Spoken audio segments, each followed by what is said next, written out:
நமது காமராஜர் பெண்கள் மேல்நிலைப் பள்ளியினுடைய தலைமை ஆசிரியர் நம்மளை விட்டு இன்று வயது மூப்பின் காரணமாக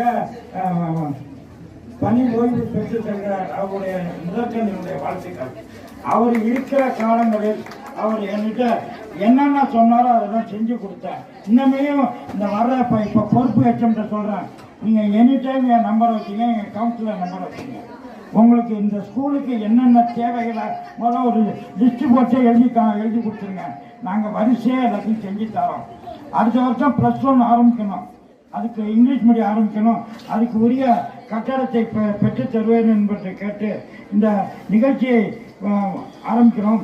இந்த நிகழ்ச்சிக்கு வந்திருக்கின்ற நமது மாவட்ட இளைஞரணி அமைப்பாளர் தம்பி புகழ்வேந்தன் அவர்களே, பக்தகணி அமைப்பாளர் தம்பி சண்முகந்தன் அவர்களே, கவுன்சிலர்கள் தம்பி ராஜ்குமார் அவர்களே, சதீஷ் அவர்களே, செயலாளர் சதீஷ் அவர்களே, உங்கள் அனைவருக்கும் முதற்கண் பண்டிகை வந்த வணக்கத்தை தெரிவிக்கின்ற நிகழ்ச்சி சிறப்பான நிகழ்ச்சி. வாழ்க்கையில் நம்மளாம் நாங்களாம் இந்த ஊரில் தான் படித்தோம், இந்த ஊரில் தான் இதே மாதிரி இந்த அப்போ உள்ள கவர்மெண்ட்டுக்கும் இப்போ உள்ள நம்மளுடைய மாநில அரசுக்கும் வித்தியாசம் இருக்கிறது.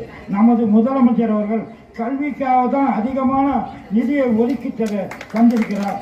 அவர்களுக்கு முதல்ல ஒரு நல்ல ஒரு கைத்தட்டல் முதலமைச்சருக்கு. அதேமாதிரி துணை முதலமைச்சர் அவர் உங்களுக்கு நம்ம ஸ்கூலுக்கு பக்கத்தில் இன்டோர் கேம் ஆரம்பிக்கிறதுக்கு 5 ஏக்கர் ஏற்பாடு பண்ணியிருக்கோம். அந்த துணை முதலமைச்சர் தான் இங்கே திறந்து வைப்பார். அதையும் நீங்கள் பார்க்க போகிறீங்க. அது அவர் மூலயமா இன்னும் அந்த ஸ்கூலில் இன்னும் எவ்வளோ கட்டணம் வர முடியுமோ அந்த கட்டடத்துக்கெல்லாம் நீங்கள் எழுதி கொடுத்துருங்க, நாங்கள் ஒன்று ஒன்றா செஞ்சு கொடுத்துறோம்னு கேட்டு தந்த வாய்ப்பு